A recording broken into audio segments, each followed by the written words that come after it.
Hi guys, welcome back to my channel. This is Nisa, and today we're going to be talking about a really traumatic experience that happened to me on Sunday. Today is Tuesday, so it happened 2 days ago. I usually come here and I'm smiling and usually happy, but unfortunately, it's not the case today. Something really messed up happened to me. So as you can see on the title, um, this is not a clickbait. Somebody broke into my house Sunday night around 10:40 p.m. and the whole experience has been so traumatic. And I wasn't sure if I was going to talk about it, but um, the building that I'm staying here right now, um, I cannot just let them get away with what happened. And this is why I'm coming to you guys to explain you guys the story.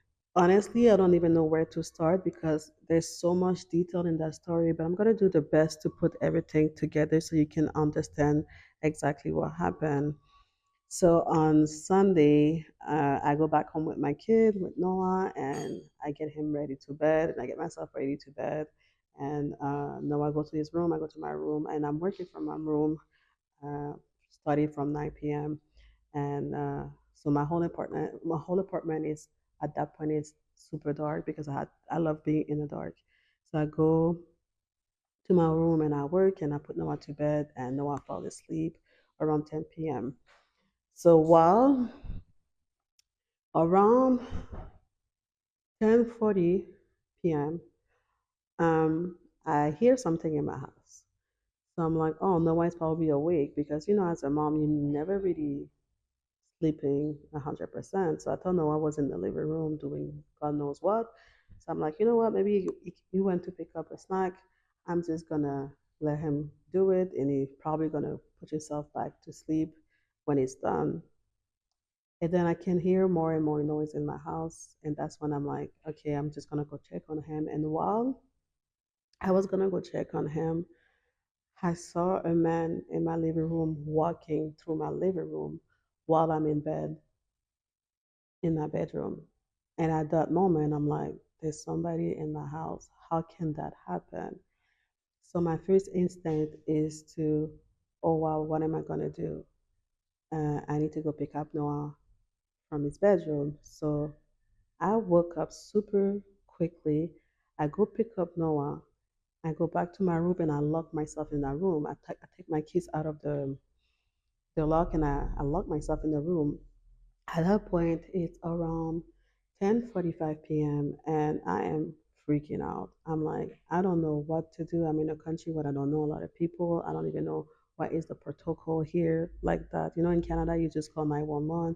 Well, I was told in the past that in Kenya, if you call 911, even if it's an emergency, they're not showing up like right away. So I'm like, actually, I need to get out of my house and I need to be safe. I need to make sure no one is safe. So I locked myself in my room. And at that moment, I am I don't want to call anybody because I think in my mind, the person that was in my house is still in my house, and I don't want that person to hear that I know is there and I'm trying to communicate with other people for help. So I'm texting everybody I know in Kenya, literally everybody that put foot in Kenya, I text them at that point. So, like I said, I just text everybody that I know in Kenya because, again, I'm so afraid to make a phone call and the person is trying to hurt me and Noah. So I need to be really cautious in the way I move. Um, and then 3 minutes after that, at 10:48, I'm like, you know what? F it. I'm just gonna make some phone calls right now. So after I call my girlfriend that live in the building, but it's so late. I know people are in bed. I know people are sleeping. So I call my girlfriend that is in the building, and then I said like, okay, the only people that can help me right now that I know is gonna be awake is the caregivers in the building apartment. Um, I'm just gonna say it. I live in the Marquis apartment in Kileleshwa. And the reason why I'm telling the name of the building will make sense to you later. So I text the caregiver, and I said um, something like, I need help immediately. Please come to my unit. And then I call them and I tell them, guys, there's somebody inside of my house. I need help. You need to come and pick me up right now. So that was at 10:48. And they did it really quickly at 10:51. That was somebody on my door, and he was telling me to open the door. And I said, I don't want to get out of my room because I'm afraid that the person is still inside of my house and I don't want that person to hurt me or my son. So I said, if that person was inside of my house, that means the doors are unlocked right now. Just try to open the second door. So in Kenya, a lot of apartment has two doors. The doors, one door is for me, the person that live in an apartment, and the second door is for the house manager, house helper. We have two different doors. So I said, open the door from the house manager. If the person came to my door, it's probably from that door. So it's probably unlocked. Just try to come in. And I was right. It was unlocked. So the person came in and he came to pick me up. The caregiver that was responsible for that night, his name is Douglas. Okay, so at this point, Douglas is inside my house and he said, I'm going to help you. Don't worry, Vanessa. Like, I'm going to help you.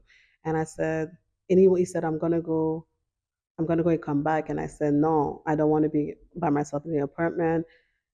Me and Noah.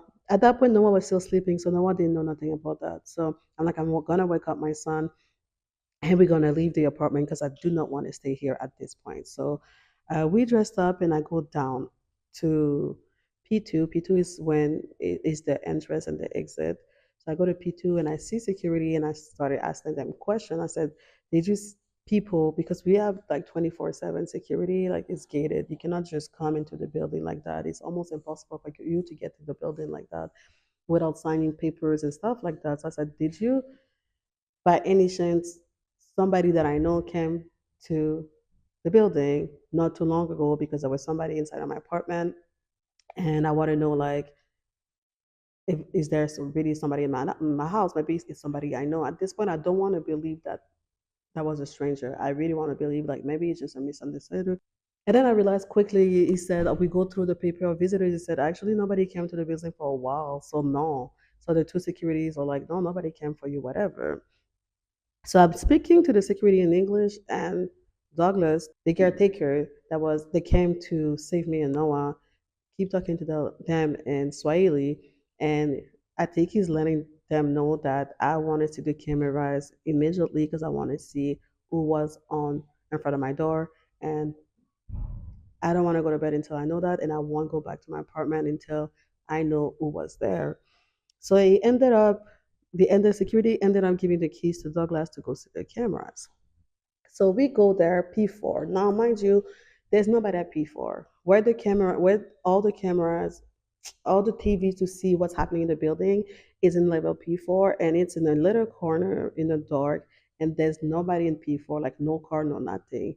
So we go there, and then Douglas goes show me um, videos. He's trying to show me the videos, and by the text I gave him, he's like, okay, maybe we should go watch the video from 10:30 until like we see who was there. So the first time we see the video on my level, there was nobody there. So now I'm starting to feel crazy. But then when I'm watching the video and I'm watching the other side. So that's another thing that you guys need to understand about this building. There's building A and there's building B. So the building is separated two separate um, buildings, but it's the same complex. So while I'm watching the video, I realized that, oh, you just showed me building A, but I live in building B. I'm like, I think you made a mistake. Like that's building A, and I need to see building B. And he keep insisting. He said, no, no, no, no, no, that's building B. I'm telling you, it's building B. I said, no, this is building B. I live there, and I recognize my building. So I'm like, do you mind just showing it to me, just to give me like reassurance and I just want to see it. So he's like, okay, sure. And then he take his whole time to go to the other video on my level called Building B, and we watched the video together. So he put it at 10:30 p.m. and we just watch it. I just want to see what's going on in the building. So we're watching the video from Building B on my level, and then for a long time there's nobody there. And then at one point, At 10:45 p.m., I see Douglas, the caretaker that came to save us, on the level. So I'm like, oh, you want my level when all of that happened? He said, yes, yes, yes, I was there because your neighbor needed tokens. So she didn't have any power and I needed to put tokens for her. And so I went there to put some tokens and I just happened to be there at the same time that the incident happened. So I'm like, oh, okay. So I'm like, okay, all right. So I'm like, okay, but except for you, there's nobody else. Like, this is very weird. Like, he did. He's trying to tell me he tried to make you feel like I'm crazy at that point. I'm like, I'm not crazy. I know I saw somebody in my house. And that man asked me like, oh, maybe did you drink something? I'm like, actually, I didn't drink 1 ounce of alcohol today, so I know I'm really sober, which is really offensive, first of all, to ask that to a victim. If you drank and just to make me feel like I'm crazy. So at that point, I feel crazy and I'm like, oh my God, maybe it was a dream. I don't know if it really happened. But my guts is telling me that was somebody in my house and I don't want to go back until I get to the bottom of it. I asked him to watch the video again when he was in the video at 10:45 and I asked him, can you please go back? I really want to know what's going on. And then he hit me. I'm like, oh my gosh, I am with the person that was inside my house because I remember looking at him and I recognize his outfit, and I'm like, hold on, I'm actually with the same person that was inside my house. So now I'm freaking out because I'm in the middle of nowhere with somebody that was inside my house that's clearly lying about being inside my house, and he's trying to cover up everything. And I'm like, the same person that came to save me is the same person that violated in my house. So I'm like, okay, but you need to remember, I'm with Noah in the middle of nowhere in the building, so I cannot snap. I need to stay calm because I don't know what that individual at that point is capable of. So for me, I took a step back and I said, you know what? I think you're right. I think I'm crazy. I think I'm just going to go home and sleep and maybe we can figure it out that what happened yesterday, tomorrow. And he said, okay, let me walk you out. And I said, no, I'm okay. I need to be by myself. So I take Noah and I leave as fast as possible because at this point, I don't know how to explain you guys, but when I realized that I was actually with the person that was trying to do something to me inside of my house and he was pretending to help me, I froze. All I can remember is I looked at Noah and I said, I need to get the hell out of here until something bad happened. So like I said, I took my baby and when I left very quickly, and then they saw me and it's like, oh, let me escort you. At this point, I'm not trusting anybody that worked there. And I said, ain't nobody's gonna escort me to my house. I'm like, you know what, I'm good. Let me go to my house. So I go really quickly to my house. I go there, I lock all the doors, and I lock myself in my bedroom again. At this point, it's around 2 a.m. and I am freaking out.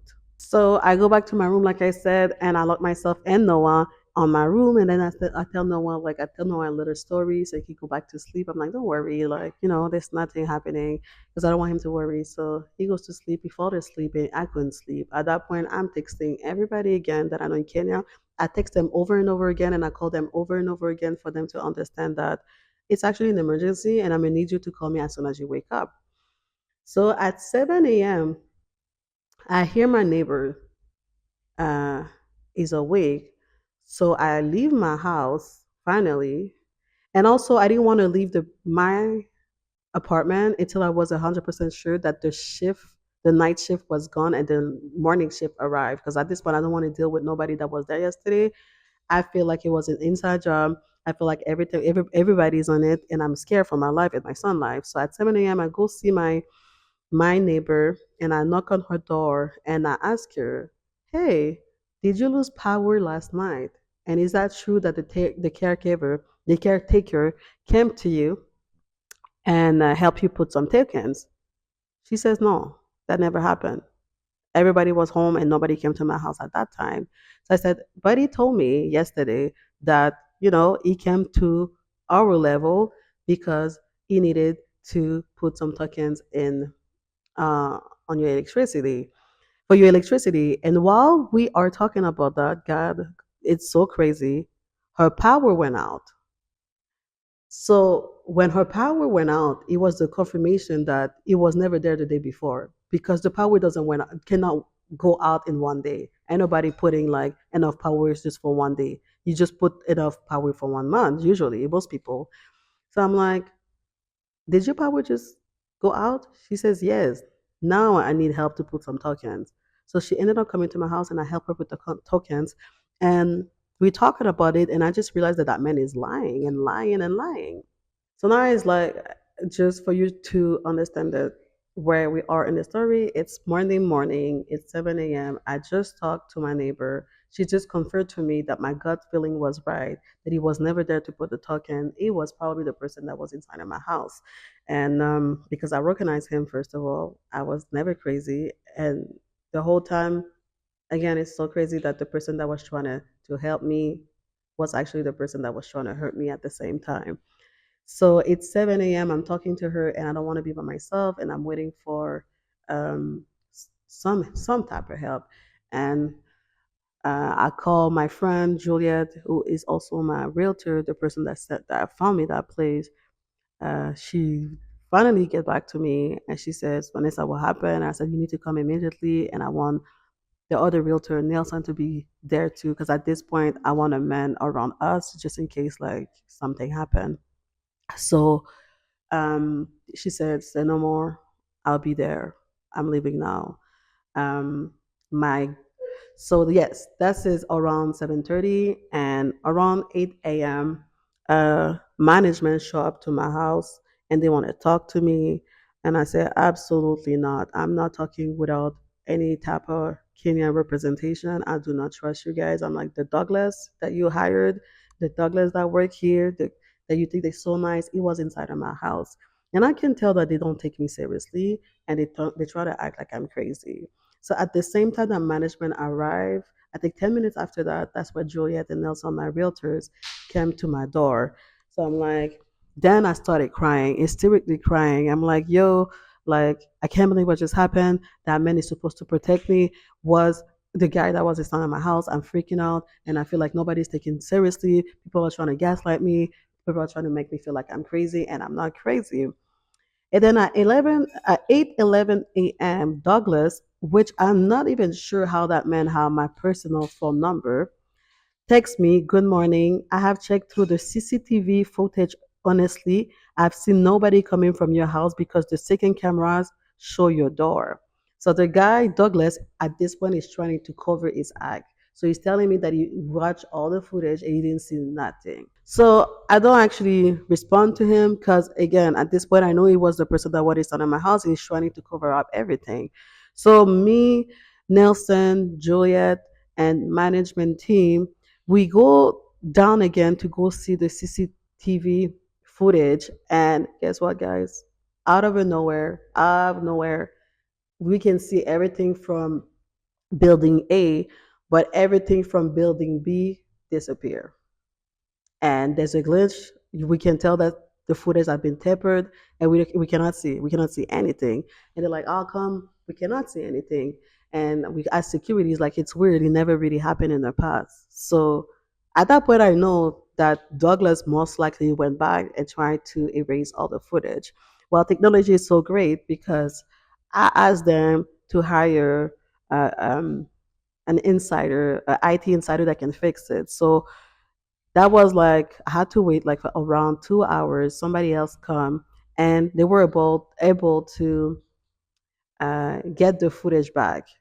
Um, Also, something that was really weird is the security that was in that room said that she couldn't sit down on the chair that morning because it was dirty and she could tell that somebody put their foot on the chair. So now at this point, I'm like, yeah, of course, he put his foot on the chair to destroy all the evidence and all the footage. He's trying to cover his act. So we recovered the footage, and that's when everything started to like come to life. So there's so much in the story, guys. I'm trying to remember all the details, but I'm not for sure. I'm not gonna remember all the details. But Yeah, I remember the security talking about the foot on the chair, and we're not able. Somebody tried to erase all the footage, so that right there, we see already that something is wrong. So they recovered the footage, and we watched the footage, and we found out that Douglas came to the level at 10:29 p.m. until 10:45 p.m. So he was on the level for 16 minutes. So now management is telling me that Douglas the same morning told them the story that he was on the level because there was a water leak. So I'm like, so he told you guys that there was a water leak, but he told me that he was there to go see my neighbor to put some tuck in. So already there we have different stories over and over again. So yes, for the 10:29 to 20:45, he was in my where I live in my level. And again, he told management that he was there because of the water leak, but he told me that he was there for the token. So now we can see that it's two different stories, and it's actually very, very weird how much stories I'm more like he always changing his story. So I said, but that's weird because he told me that he was putting some token to the neighbor, and I confirmed with the neighbor, and she's ready to come and talk to you guys and tell you guys that it actually never happened. And then I'm like, um, if there's a water leak, clearly, like we will see there's a water leak. There was no water leak. There was no nothing. And I don't know. I just felt like it was clear to me that, the more we were talking about it, the more we can tell that it was him. But at that point, I'm getting frustrated because I can sense that management is trying to protect him. Like they want all of that to go away. And I'm like, hell no, that's not going to go away because that man came to my house to do you, like something could have happened to me and you're telling me I need to get away. So I said, no, I want to know everything. So the more we watch the footage, we can say we see that after I left with Noah, because when I realized that he was the one that was in my house and I left with Noah by myself, we can see in the video that between 1 a.m. and 5 a.m., he actually went back to the CCTV room to watch the footage 4 times. Now you need to understand something. Um, Douglas is a caretaker. He is not security. So he was never supposed to be there to start. The security guy was supposed to bring me there, but I think he told them in Swahili that he was going to handle it because he knew that he didn't want any proof on himself. And he showed me building A because he thought I was just gonna let it go, and he thought I was dumb pretty much, and I was not gonna realize that it was not my building. He was trying to show me building A to make me feel like I was crazy. So again, he's trying to gaslight me, and I was like, no, I want to see building B. And then he went back to the room that he was never supposed to be to start with. 4 times after I left, and out of a sudden all the footage disappeared. So now the management is telling me that we need to have a meeting. At that point I don't understand why police police still hasn't been called. So like, okay, we need to have a meeting. So he calls like head on security, so two people from the security in management in the security company that work for the building show up. And then there's me, Juliet, and Nelson, and then there's the management manager of the building, and there's the two head management of securities are there too. And they want to invite Douglas to give his side of the story, and they also invite two other care takers to be in the meeting. So we like 10 people at that meeting, and we go there, and Douglas is he's just telling nonsense at this point. He tell the story, but you can tell like he's guilty. So the man is lying. He said that the reason why he was on level 5 is because there was a linking. He could hear like somebody taking a shower, and he wanted. This is so stupid. He wanted to make sure that nothing was leaking while the person was taking a shower. And then after that, he said that when in the camera, when we see that he left at 10:45, uh, he went to 13th floor, and then went to fourth floor, and then he went to the amenities, and then as soon as he received the call, he came back up. So I'm like, so, dude, you did all of that in 3 minutes because we saw in the camera, not in the camera, we saw that you left at 10:45, and I called you at 10:48, where you dropped everything and you came you were in front of my door at 10:51. So I'm like, so you went to the 13th floor and the fifth floor, the fourth floor, and amenities, all that in 3 minutes, and you used the stairs. Okay, well, Superman. So his stories make no sense, and everybody can tell that it makes no sense. Like I can see that everybody's face, it makes no sense. And then the head of security said, "So what can we do? What can we do for the story to stay in this room?" Like, and then I'm just like, what are you guys talking about? Like that man was inside of my house. And there was two reasons for him to inside of my house. One, he was trying to steal something.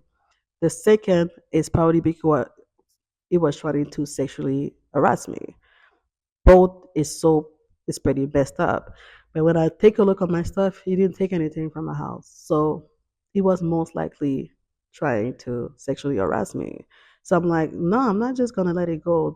I'm like, I pay way too much money to stay in this building for the lack of security that I just received and the gaslighting that I just received from everybody. Because you can tell that everybody is saying like, yeah, but we don't know it was him in your house. I'm like, he was the only person on that level, and the timeline just make sense. That man, we see in the camera that he arrived at 10:29 on on the level 5, and he was there for 16 minutes, which means that he was probably inside of my house for 16 minutes, but I didn't realize it until later when I heard some noise. And I I text him at before I call him, I text him actually at around 10 around 10:40 something. That's when I went to pick up Noah. So you heard me go and pick up Noah, and I closed the door and I locked myself in my room. Now out of a sudden, he left the at the same timeline he left the house, and I text him at 10:46 to ask for help, and I call him at 10:48. The timeline just make total sense that it's him, but everybody in the room except for Juliet and Nelson are looking at me like, yeah, maybe it's just a misunderstanding. Maybe it wasn't him. And you can tell they try to cover up for the company and they try to cover up for him. So at this point, I know that they are not on my side. They just want that story to go away because they want the other resident to know about it. And something you need to know is that the Marquis apartment, um, it's mostly foreigners, expats that live there. So obviously they don't want expats and foreigners to know about that because anybody will rent their place. And I'm like, in the contrary, I'm about to go knock on everybody's door and let them know what happened. If I don't have any resolution from you guys or from the police and court, I will have resolution on the street, and I will take I will make it my number one goal to let everybody know that you guys ain't shit. So finally, after I say that, they finally say, it's a police case. Let's go to the police station. Let's go to the Kileleshwa police station. So I'm like, yo, we've been here for like 6 hours at this time. I don't understand why we didn't call the police right away, but like, sure, let's go to the police station. So we go to the police station in Kileleshwa and I give my statement, whatever. And then the head security makes sure that Douglas come to the police station too. So um, because I think they knew that if they let him go, well, he was not gonna go to the police station. He was just gonna leave. So we go there. I go with Juliet and Nelson to make sure that when they speak Swahili, I understand what they're saying. And we go there, and I give my statement. And at this point, at the police station, he gave another story, and the police officers are not having it. And it's just like, your story make no sense. It's like, when you want to, I'm gonna put you on the cell. Let me know when you want to tell the truth. So they ended up putting him on the cell. Um, the crazy thing and the saddest thing is the only reason why the police in Kileleshwa acted that way is because I'm not Kenyan. Because I know for a fact that if it was a Kenyan complaining, they would have not acted like that. They would have not done anything actually. And I know they were just doing that to try to make me believe like they were on my side, but I didn't really feel like they were. I didn't feel like they was gonna do anything, and I didn't really feel like nobody took me seriously because the whole time, even during the meeting and in the police officer, they kept saying like, "Yeah, but did he take something from your house? Were you hurt?" I'm like, but what are we talking about? Either he took something from my house or not, or he hurt me. He's still validating me by coming into my house at 10:45 p.m. and try to do something.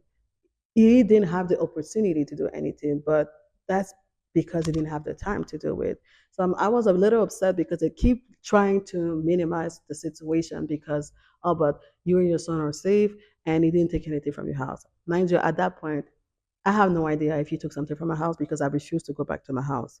So I'm like, but that's not the point. The point is he was inside of my house and he was not supposed to be there. And I'm trying to figure out, well, how was he in my house? And I'm trying to figure out too, why were my doors unlocked? Because the reality is before going to bed every night, I make sure that my doors are unlocked. So I'm like, it's an inside job and I need to get to the bottom of it. And I feel like nobody's going to help me do that. So yes, I gave my statement and they say they're gonna do an investigation. Uh at this point, like I started talking to everybody at 7 a.m. and it's like 4 p.m. So I'm exhausted. And I'm like, okay, cool. I feel like nobody gets it. Nobody understands how I feel. And they don't see the urgency of nothing. So I'm like really sad and I cannot stop crying because I feel unsafe in my building. I feel like it was an inside job, and I feel like the way management tried to cover up for him and for their brand, the Marquis, was terrible. They make me feel like I wasn't the victim in the situation. So I go eat with Juliet and Nelson, and after eating, they drive me back home, and I don't want to live in my house anymore.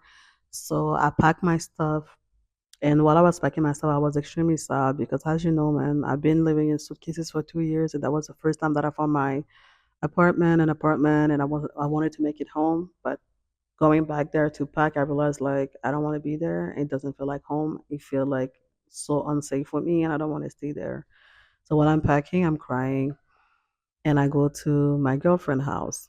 So I go to my girlfriend's house around like 7 p.m., 8 p.m., and I'm really sad. So everybody helped me put my, I packed my air mattress and my covers and everything. And honestly, I have incredible friends in Kenya. Like they just put everything together with me, and they keep saying, I'm sorry, it's happening to you. We don't like to see you sad." So the only people that actually care is my friends. So I'm sad. So I put Noah to bed, and I cannot stop having panic attacks. During the night, I was throwing up because my body was literally reacting to the way my mind was feeling. So I ended up throwing up the whole night. I couldn't sleep. I was crying. I had panic attacks. I didn't know what to do. And the more I talk about the story, the more I was super sad about it. Um, so yeah, that was the night, and Noah ended up waking up, and I go back to my unit to make him breakfast. Um, and then while I'm doing that, management called me again, and they said they want to have a meeting with me. At this point, this is Tuesday, and today is the day that I'm recording this video. So they said they want to have a meeting and they want to talk to me. So I go to the meeting again, and the dude is like, I don't even remember his name, and I don't care about his name. The dude is like, um, Vanessa, I just want to apologize on behalf of everybody in the building about what happened yesterday. I watched the videos again, and we cannot tell that Douglas was inside your house. So I'm like, okay. But what he didn't know is Douglas last night, the night before that, did apologize. He did admit that he did it. He apologized to me on my personal phone. So I told him, well, Douglas apologized for the action and he asked me for forgiveness. And he did admit that he did it. And then management looked at me. He said, you know, when it says sometime when you put people, when you pressure people too much, they admit to stuff that they didn't really do.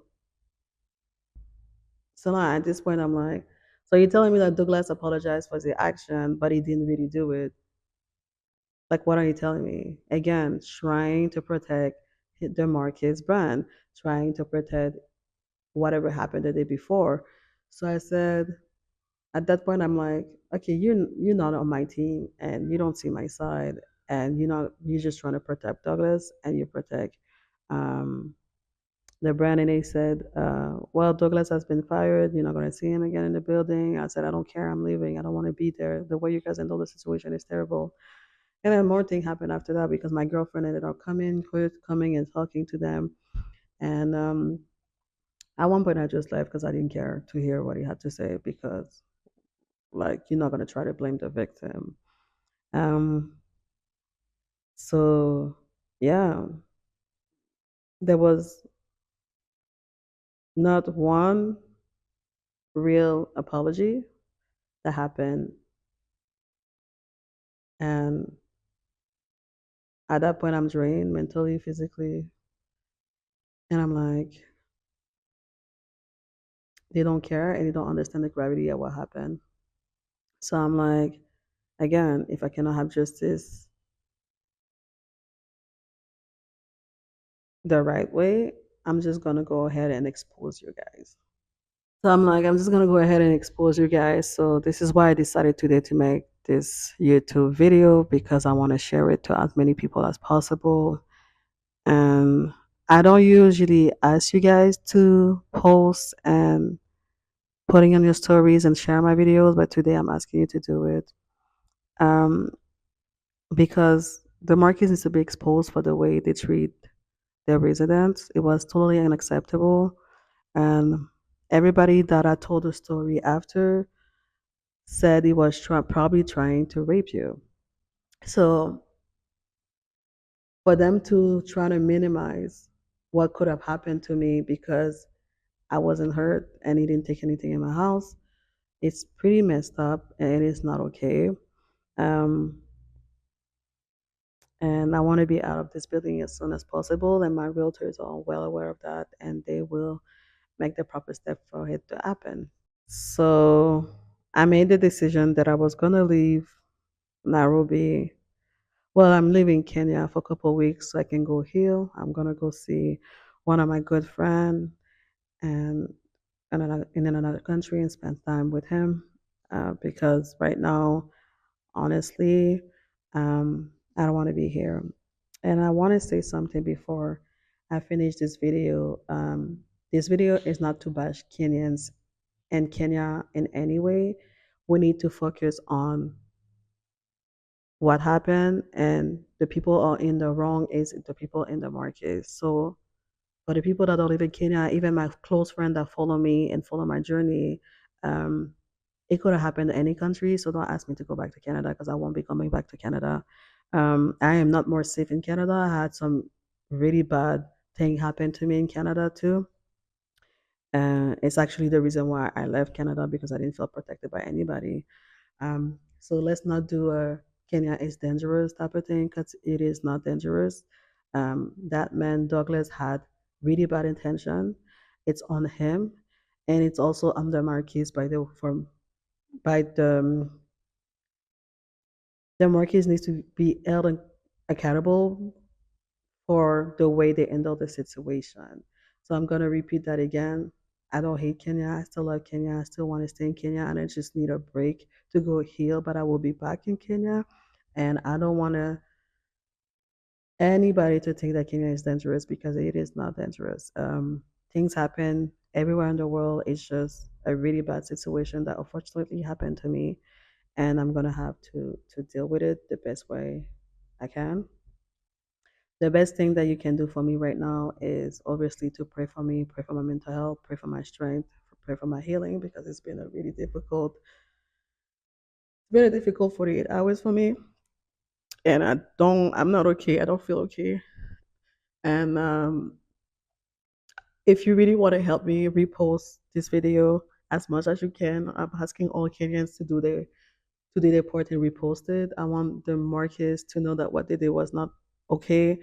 Also, guys, like if you can make a complaint to the police, Kileleshwa police, that would be good too. Like I want people to know about the way the Marquis work. And to be honest, after talking to a few people that used to live in the building, this is not the first bad thing that happened to some people that live in the building. So we it definitely is something problematic about the Marquis in Kileleshwa, and I want it to end.